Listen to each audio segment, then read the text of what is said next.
Hi, it's me again with Corel Roll Tips and Tricks, and somebody posted this on Facebook, and I do this sort of stuff all the time. I didn't take a lot of time to find a better font, and I did join kind of, and I'm just trying to make it kind of like the example. I didn't pick a very good font, but I did join it kind of like this thing is joined. And there's several videos on how to do that, but to get this back piece, and I'm hoping I'm understanding that's what they wanted. All you have to do is after you get to this point and they're grouped together, it's a curve, one curve on the layer, and go to effect, contour, contour the outside, make sure you have contour rounded corners, and I'm just going to contour 0.06. Now when you do that, you get these two parts, but that's easily taken care of. That's what it does. I left more space in between this word than they do. But to get rid of those, you go to Object, Break Contour Apart, and then go up to Object and Break Curve Apart, and then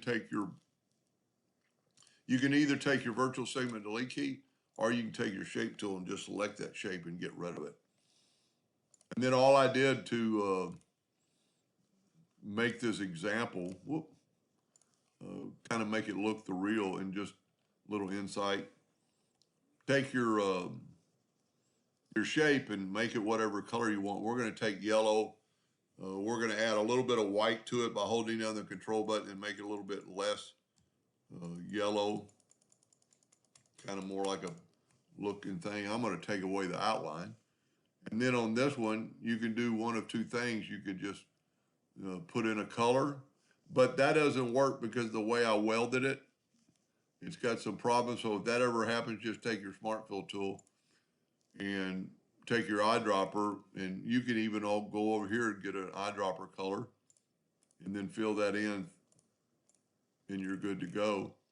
Now all you have to do is take this and put it back, and luckily that is in the back of the page so you can see it. But let's take away the color and add an outline so you just see what it would look like cut out. And you could, play around with this if you don't like that part right in there that kind of comes in, and that's only because I got my letters a little further apart. You can always hit delete, delete a couple of notes. You don't want to do that. You could actually go here, right click and turn this into a line. Of course, you wouldn't want a line, then you could take these two and go and turn them into a curve, and then when you do that, you get new handles, and you could actually do a lot with it to make it look maybe a little bit normaler. Then you got rid of that line, you could just continue on making it look better. I'm hoping that what they were asking, I was a little bit confused. Hope that helped. Thank you for watching.